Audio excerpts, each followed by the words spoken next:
Sekalipun protein dan karbohidrat memiliki sama-sama 4 kalori, tapi memiliki efek di tubuh yang jelas nggak sama. Halo semua, balik lagi bersama gua Christian Diki. Video kali ini gue mau membahas tentang berapa kebutuhan makronutrisi kita untuk membentuk badan. Di video sebelumnya, gue udah membahas tentang bagaimana caranya memulai membentuk badan dari menu makan. Video kedua, gue udah ngejelasin lengkapnya tentang kebutuhan kalori berdasarkan fitness goal kita. Bagi kalian yang masih belum tonton videonya, klik link deskripsi di bawah. Gue udah ngejelasin video episode pertama, kedua, dan ini adalah episode ketiga.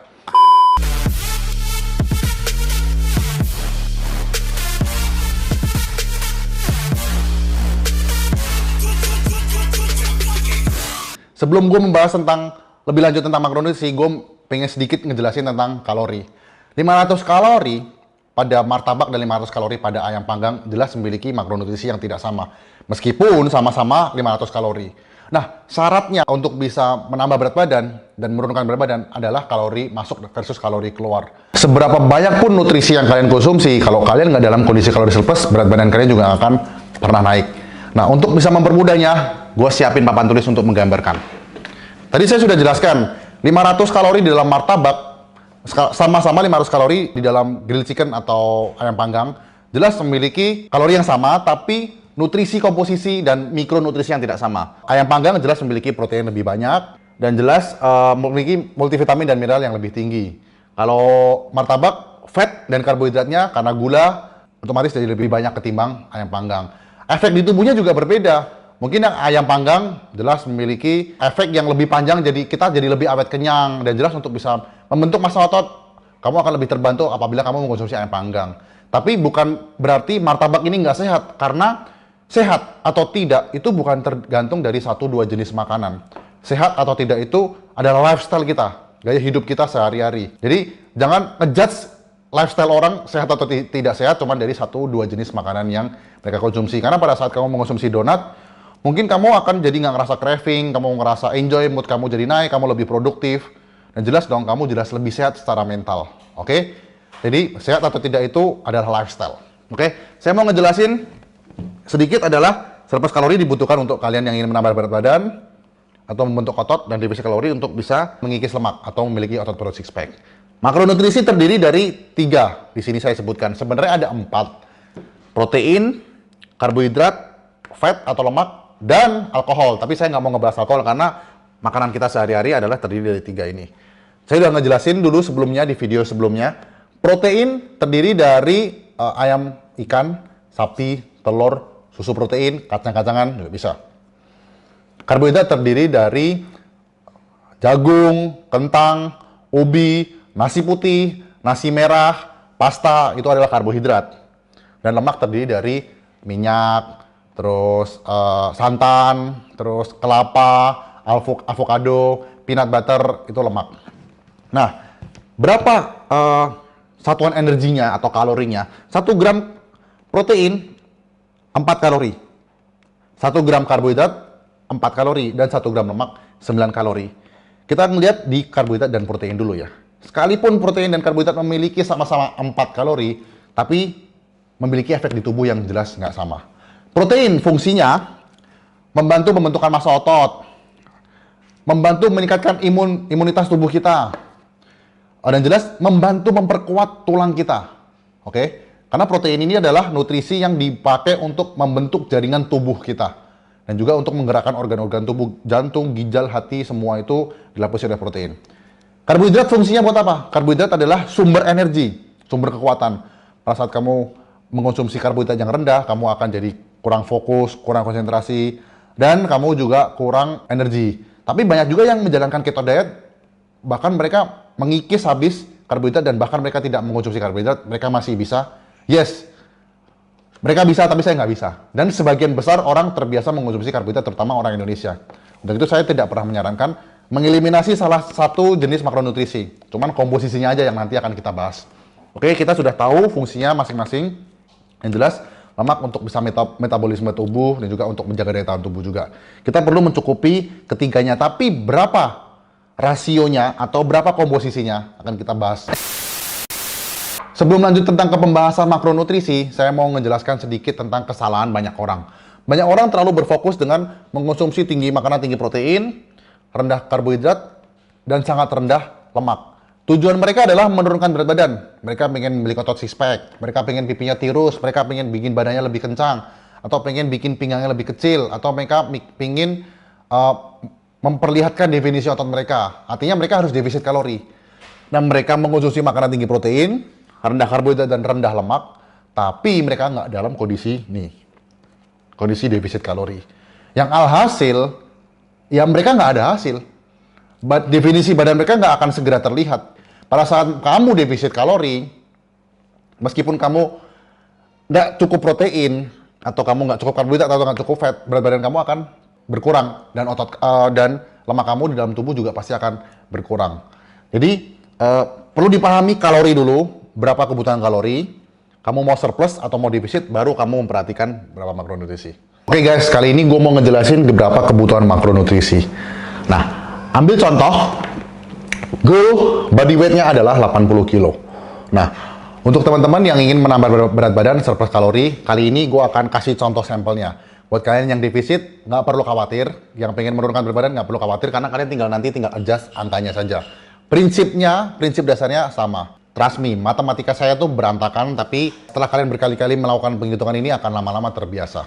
Awal-awal juga saya dulu berantakan. Pertama, kalian harus tahu goal body weight-nya. Anggaplah, orang dengan berat badan 75 kilo, memiliki goal pengen build muscle atau pengen bulking mencapai 80 kilo.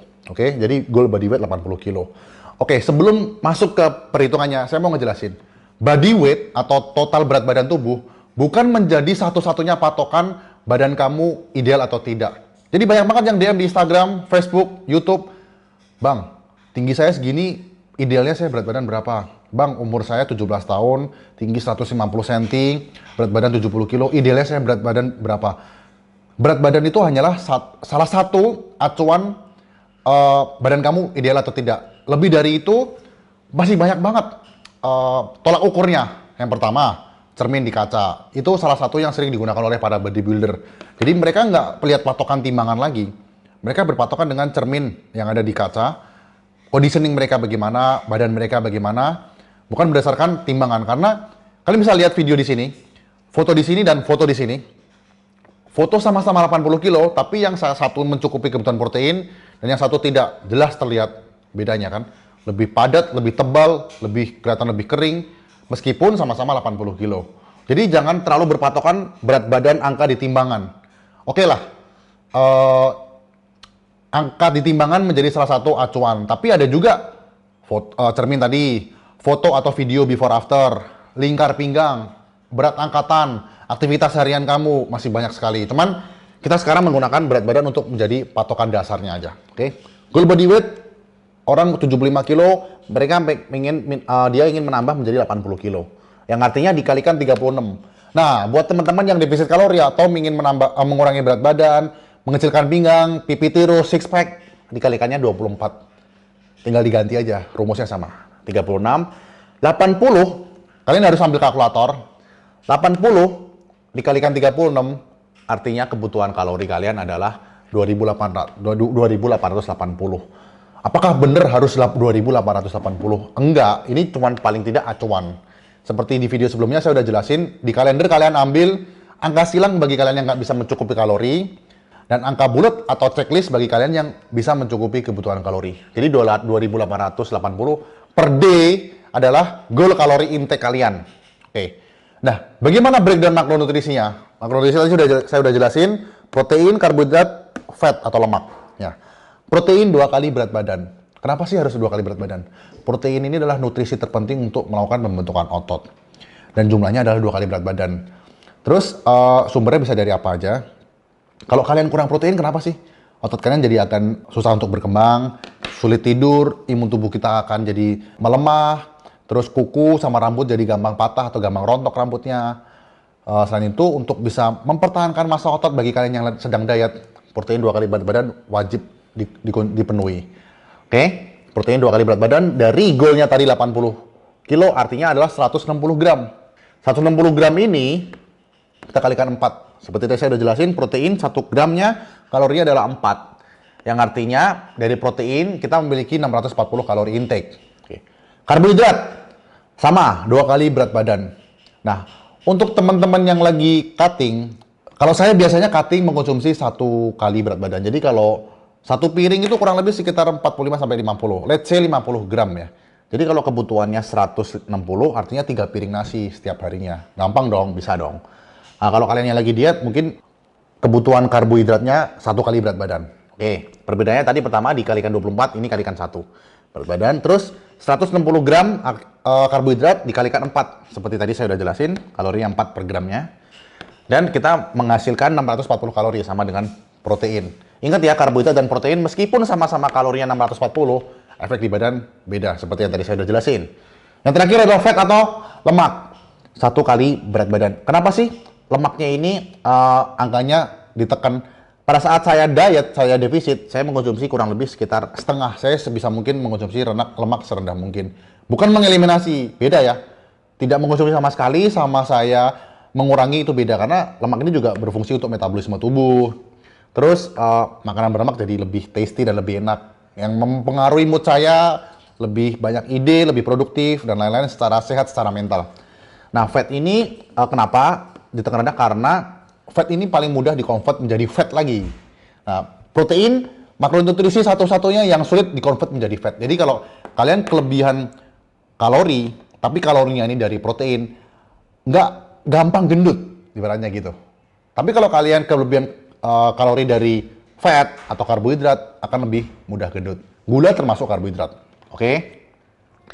1 gram berat badan artinya di sini adalah 80 gram kalori. Nah, fat ini kalorinya 9, beda dengan karbohidrat dan protein.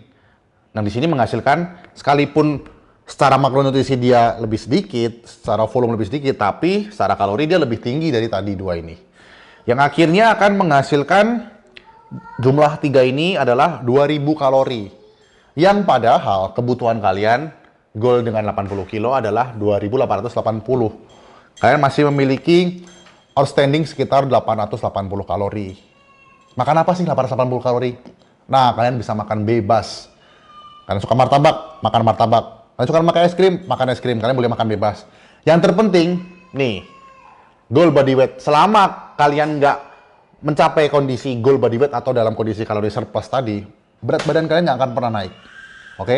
Perlu dipahami, untuk membentuk massa otot juga perlu surplus kalori.